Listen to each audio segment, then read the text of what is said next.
കേരളത്തിൽ നിന്നും സൗദിയിലെത്തിയിട്ട് 10-15 ദിവസമായി.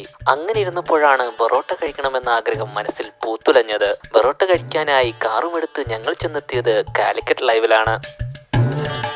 അസ്സലാമു അസ്സലാമു അലൈക്കും അലൈക്കും വഅലൈക്കും വഅലൈക്കും മുസ്സലാം മുസ്സലാം മതി.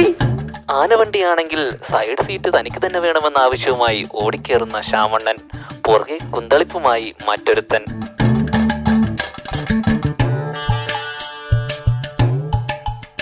എവിടെ ചെന്നാലും അടിയും ഇടിയും ഉണ്ടാക്കുക എന്നത് ഇവരുടെ കഴിവാണ്.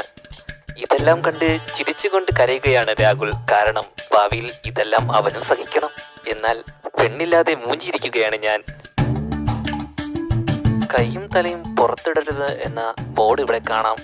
എന്നാൽ കൈ കാണിച്ച് വിളിച്ചാൽ മാത്രമേ ഇവിടെ വെള്ളം കിട്ടുകയുള്ളൂ. ആഹാരം കൊണ്ടുവരുന്നതിന് മുമ്പ് ഇവിടെ ഇങ്ങനൊരു ചടങ്ങ് പതിവാണ്. ഈ പ്ലാസ്റ്റിക് വിരിച്ചിടും.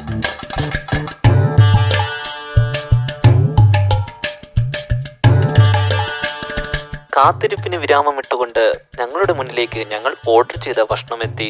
പൊറോട്ടയും ബട്ടർ ചിക്കനുമാണ് ഞങ്ങൾ ഓർഡർ ചെയ്തത്.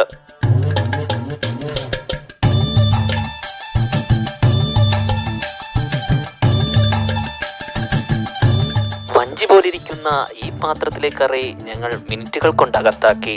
നല്ല സുന്ദരമായ പൊറോട്ടയായതുകൊണ്ട് ഞങ്ങൾ 2-3 കുട്ട എക്സ്ട്രാ പറഞ്ഞു.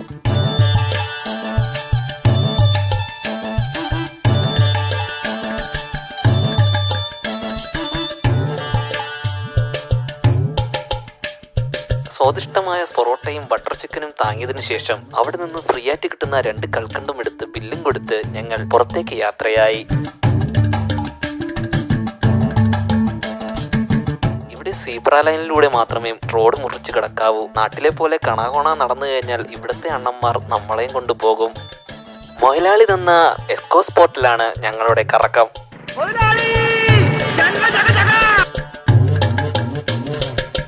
കൂട്ടത്തിൽ ഏറ്റവും കൂടുതൽ പൊറോട്ട താങ്ങിയത് ലവനാണ്. അതുകൊണ്ട് തന്നെ അവസാനത്തെ പണിയും അവന് തന്നെ കൊടുത്തു. അതിന്റെ സന്തോഷമാണ് പുള്ളിയുടെ മുഖത്ത്. ഇനി അടുത്ത വ്ലോഗുമായി ഞങ്ങൾ ഉടൻ തന്നെ നിങ്ങളിലേക്ക് എത്തും. അതുവരേക്കും വണക്കം.